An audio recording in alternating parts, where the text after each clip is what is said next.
Este es un nuevo video sobre control social y veedurías ciudadanas. Estamos en el módulo 3, la primera parte acerca de las herramientas del ciudadano. Vamos a ver algunos conceptos sobre control social, el marco normativo, algunos elementos clave y elementos puntuales como el paso a paso para organizar ejercicios de control social. Los conceptos. Esto es muy importante y es recordar siempre que la Constitución del 91 consagra la participación como un principio y como un derecho fundamental. El principio de la democracia participativa señala que nosotros, los ciudadanos, no solo elegimos a nuestros representantes por medio del voto, sino que además tenemos la posibilidad de intervenir de manera directa en la toma de ciertas decisiones, así como la de dejar sin efecto o modificar las que nuestros representantes en las corporaciones públicas hayan adoptado. Esto según una sentencia de la Corte Constitucional.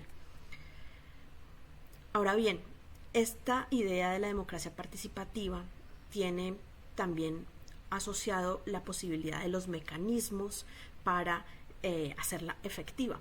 Uno de ellos es uno de los mecanismos, no de los mecanismos de participación, me refiero a uno de los quizás instrumentos importantes y de posibilidades para un ejercicio de ciudadanía activa, es la veeduría ciudadana. La veeduría ciudadana es una herramienta de vigilancia y de control social de la ciudadanía sobre el Estado. El ejercicio de veeduría ciudadana tiene como principio que se ejerce de manera colectiva. Nosotros, los veedores ciudadanos, se nos permite vigilar, conocer, monitorear, opinar, presentar observaciones y pedir rendición de cuentas de los servidores públicos. Todos los veedores y veedoras tenemos el derecho y el deber de presentar nuestras observaciones con fines de corrección y denuncia cuando haya lugar ante los organismos competentes. Esto, si quieren conocer más sobre esto, un organismo desde la sociedad civil que también viene, digamos, trabajando incluso internacionalmente es Transparencia, y particularmente Transparencia por Colombia. Los animo a conocer también los cuadernos de transparencia y los documentos asociados sobre el ejercicio de control social. En la página web de Transparencia pueden encontrar material al respecto. El control ciudadano, mientras que la veeduría, vuelvo acá un momento, mientras que la veeduría tiene una connotación y es, digamos, tiene una ley que la regula particularmente, tiene esta conexión de que se ejerce de manera colectiva y además adquiere, digamos, reconocimiento incluso jurídico la veeduría. El ejercicio de control social es un poco diferente, porque el control social es el derecho y el deber que tenemos todos de ejercer esa vigilancia, esa fiscalización de la gestión pública de manera individual o colectiva. El control social es una herramienta también para garantizar los derechos. La veeduría es un poco más institucionalizado, si se quiere. El Ministerio del Interior particularmente es el ministerio que se encarga de promover y fortalecer estos ejercicios de participación, de veeduría y de control social. Y pueden encontrar también en cartillas del Programa Nacional de Formación para el Control Social asuntos muy interesantes para los que les atraiga este concepto de control social. Principalmente los siguientes, como nos indica el Ministerio del Interior.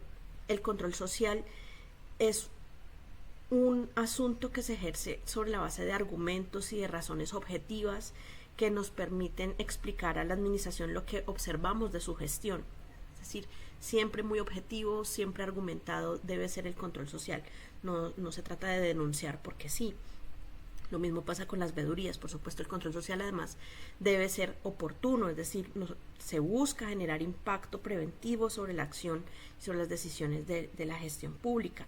Debe ser respetuoso, desde luego, debe ser ejercerse sobre la base de un conocimiento, no digo especializado, pero sí insisto en un conocimiento que solicita una información clara, precisa, suficiente a la administración para poder elevar las peticiones o para poder generar inferencias o análisis a propósito del quehacer, de la acción o de la inacción de las autoridades públicas. El marco normativo que regula estos ejercicios de control social y de veeduría ciudadana, pues por un lado, por supuesto, la Constitución Política de Colombia, La Constitución, particularmente en el artículo 270, señala que la ley organizará las formas y los sistemas de participación ciudadana que permitan vigilar la gestión pública que se cumpla con los diversos, que cumpla con esos distintos niveles administrativos y sus resultados. Por eso la ciudadanía podemos hacer uso de distintos mecanismos formales y no formales para intervenir en esa gestión pública, en las políticas, de manera individual o colectiva. Eso es hacer ejercicios de control social. La ley que regula las veedurías ciudadanas y su conformación es la Ley 850 de 2003, y particularmente allí se señala que es el Ministerio del Interior el que ejerce los roles de coordinación y de secretaría técnica de lo que sería la red institucional de apoyo a las veedurías ciudadanas, donde se ofrece apoyo legal y promoción de la vigilancia. Pueden entrar a la página del Ministerio del Interior y también a la página de la Función Pública, donde hay, digamos, desarrollos asociados a este apoyo legal y promoción de las veedurías ciudadanas. La Ley 1715 del 2015 es la Ley de Participación Ciudadana. En ella se señalan las distintas modalidades que, de acuerdo con la norma, con el artículo 63 particularmente de esa ley, se hace control social. ¿Cuáles son las modalidades? Entonces, veeduría ciudadana es una modalidad, pero también existen las juntas de vigilancia, existen los comités de desarrollo y control social de los servicios públicos domiciliarios, eso está en la ley 142, están las auditorías ciudadanas, particularmente esas auditorías nacen con el nuevo sistema general de regalías, y pues hay otras instancias de participación ciudadana. También tenemos la ley 1712 de 2014, es la ley de transparencia y acceso a la información, y esta ley es muy interesante porque nos permite solicitar información y exigir el material de manera muy respetuosa, pero nos permite ejercer nuestro derecho a los ciudadanos de solicitar información que es pública. Esta es una cartilla muy interesante, la puedan encontrar en actuecolombia.net, y aquí nos dan las especificaciones de qué se trata la ley de acceso a la información, por qué es importante esto de acceder a la información pública, y los animo pues a revisarla. Quería mostrarles algunos asuntos. Por supuesto hay información clasificada, es decir, por supuesto que hay mucha información pública cuando nosotros queremos ejercer alguna labor y conocer qué es lo que hacen o dejan de hacer las autoridades públicas. Desde luego que requerimos acceso a la información, porque además queremos que nuestros ejercicios sean objetivos, rigurosos, bien fundamentados.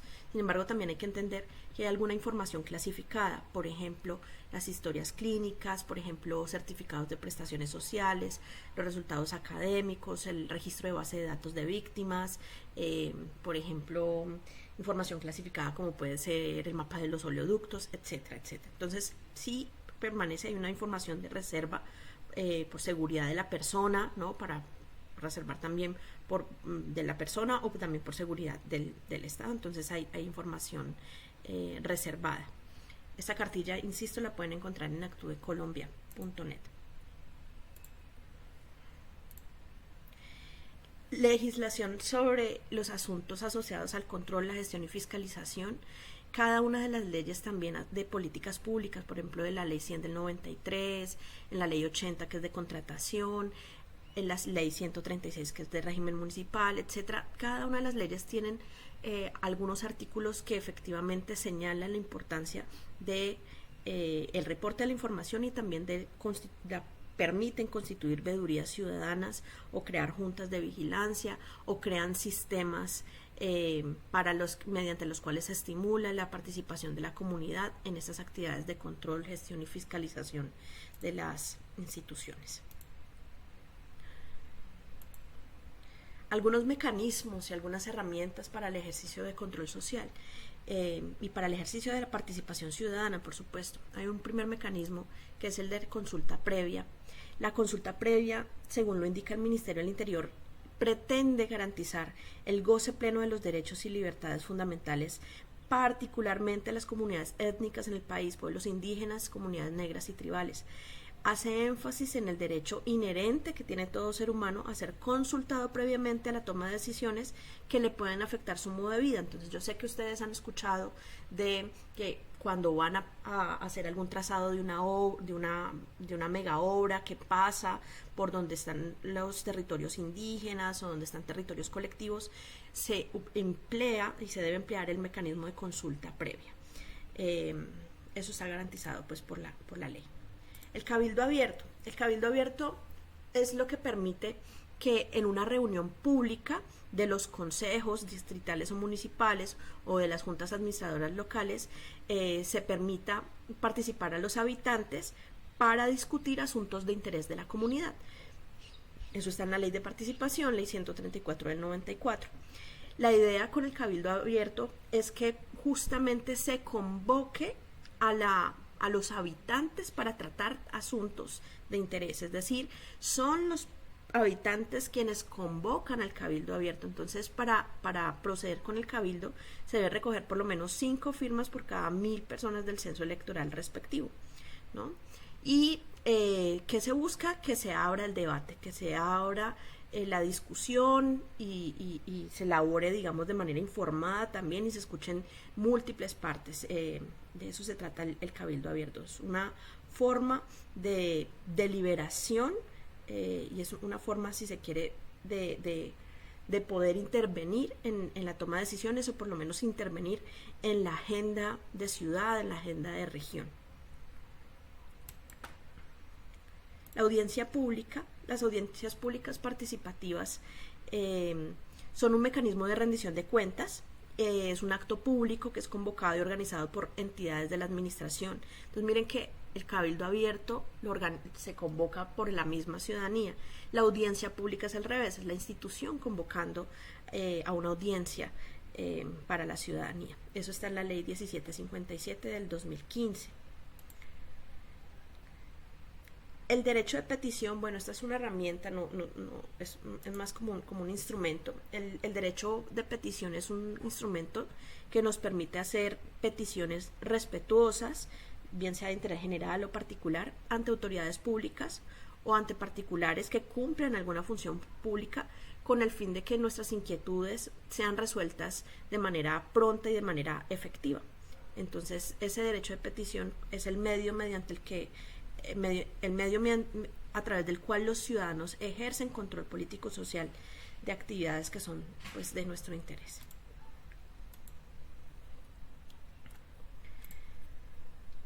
Para pensarnos un ejercicio de control social es muy importante definir el qué, cuál es el asunto, cuál es ese asunto nuclear que nos interesa, qué es lo que vamos a vigilar, a monitorear, a controlar, ¿no? Entonces es muy importante que bien como veedores o bien como ciudadanos, porque no necesariamente tenemos que constituirnos como veeduría, pero es muy importante que se defina qué es lo que queremos monitorear, entendiendo por supuesto nuestros intereses y nuestras capacidades reales de poder hacer monitoreo. Entonces el objeto de la vigilancia es ese asunto que está bajo responsabilidad de las entidades públicas y que nos preocupa o nos interesa a los ciudadanos. Tenemos que establecer con claridad cuál es el criterio de evaluación frente al objeto de vigilancia y a partir de ahí definir los indicadores, porque nosotros por ejemplo, vamos a vigilar el programa de alimentación escolar y ¿qué queremos vigilar de allí? La contratación, queremos revisar la calidad de los alimentos, queremos revisar la cobertura, ¿no? Entonces miren que empieza a aparecer también un conjunto de indicadores y unos criterios también asociados a esos indicadores. Por eso es muy importante definir las herramientas de seguimiento y evaluación en un ejercicio de control social, porque insisto, deben ser argumentados, deben ser rigurosos, de manera que podamos hacer una buena incidencia. Segundo, una vez definimos que, pues el segundo paso es recoger la información. Entonces, los ciudadanos podemos recoger, o los veedores, recoger o solicitar la información de la administración en función de eso que nos interesa. ¿A través de qué? Puede ser a través de los derechos de petición o explorando las mismas páginas web de las instituciones que de unos 8 años para acá viene abriéndose el Estado colombiano a plataformas de información muy interesantes que nos permiten hacer control social. Antes de solicitar información, nosotros como grupo o como comité de veeduría debemos tener claro qué información es la que vamos a pedir.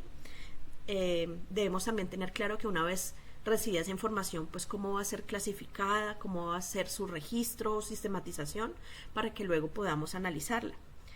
La veeduría puede utilizar, por supuesto, entrevistas, listas de chequeo, visitas de observación, derechos de petición, ¿no? Todo esto puede utilizarse como herramientas de seguimiento y de evaluación. ¿Cómo pedimos información? Primero, podemos solicitar por escrito a la autoridad competente la información requerida. Para eso, los instrumentos de ley son el derecho de petición, también el cabildo abierto podría ser. También podríamos acceder a la información generada por entidades en las carteleras, en sus publicaciones, ¿no? En los documentos de la entidad, en la página web, en los informes de control interno, en los informes de la Contraloría. Tercero, analizamos la información. ¿Qué es analizar? Es comparar entre la acción realizada y la acción programada. Nosotros siempre estamos comparando para poder analizar entre el deber ser y lo que encontramos, ¿no? Hay una orientación normativa, por supuesto, cuando ejercemos ejercicios de control, ejercemos control social. Comparamos también entre la acción realizada por esta entidad que estamos vigilando o por ese programa o política que estamos monitoreando y lo que está dispuesto en el marco normativo o en las disposiciones legales correspondientes. Comparamos entre la acción realizada y las necesidades ciudadanas, ¿no? ¿Qué procede? Pues hacer un informe. Realizamos un informe en el que describimos lo encontrado, identificando inconsistencias, donde podemos sugerir o hacer recomendaciones para corregir el problema, donde enviamos peticiones y observaciones a la autoridad competente, ¿no? Podemos utilizar varios mecanismos jurídicos, mesas de trabajo, acción de cumplimiento, audiencias públicas, ¿no? Cuando se trata de una queja o de una denuncia por irregularidad, sí es muy importante saber que nosotros tenemos como ciudadanos el deber de acudir ante los organismos de control encargados de atender esas irregularidades, la Contraloría, por ejemplo, o la Procuraduría. El control social debe ser sostenido, es muy importante que el control social o el ejercicio de veeduría se sostenga en el tiempo, que se haga un monitoreo permanente, ¿no? Darle consistencia al ejercicio es muy importante para lograr incidencia. Entonces hay que hacer seguimiento y por supuesto hay que informar a la comunidad de nuestros hallazgos, de nuestras recomendaciones, de lo que hemos encontrado, de los análisis. ¿De qué depende el control social? El control social depende de organizarse. Es muy importante que se organicen los ejercicios. Entonces hay que nombrar un vocero o un coordinador. Es muy importante establecer con claridad cómo es nuestras reglas de juego, nuestro reglamento, como las normas, los deberes, los derechos de quienes conforman la veeduría o el ejercicio de control social, asignar unas funciones y unas responsabilidades, armar un plan de trabajo, señalar la manera metodológicamente en la que se va a hacer la evaluación y el seguimiento a lo que estamos programando, hacerle seguimiento, establecer los tiempos en los que vamos a entregar la información, en los que vamos a ejercer ese control social. Es muy importante también que aquella institución a la que le vamos a hacer control social o al programa que le vamos a hacer control social y que está en el marco de los deberes de alguna institución, pues nos conozca. Es muy importante presentar el ejercicio y crear subgrupos de trabajo. Entonces, fundamentalmente se trata de organizarse.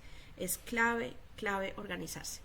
Para el caso de las veedurías, se pueden obtener personería jurídica. Para la veeduría se registra ante la Cámara de Comercio. ¿Qué se requiere? Pues el nombre, la identificación, el domicilio de las personas que integran la organización, cómo se vayan a llamar, el objeto, qué clase de persona jurídica, el patrimonio, si se financia con cuáles son los aportes, cómo es la administración de esa veeduría, cuál es la periodicidad de las reuniones, la duración de esa organización, cuáles son las facultades, ¿no? Entonces, esto es importante de cara a constituir, digamos, a hacer un acta de constitución de una veeduría. Pero, insisto, no necesariamente para hacer ejercicios de control social deben constituirse como veeduría. no es pues tan importante. Lo importante es más bien organizarse y ser muy rigurosos. Bueno, entonces este fue el video corto sobre control social. Los que están interesados en el material, con mucho gusto nos pueden escribir, y si no, pues ya saben, hay páginas muy interesantes, la de Transparencia por Colombia, la página de Actúa, la página, por ejemplo, también del Ministerio del Interior, la página de la Función Pública. Son páginas que buscan fomentar también la participación ciudadana.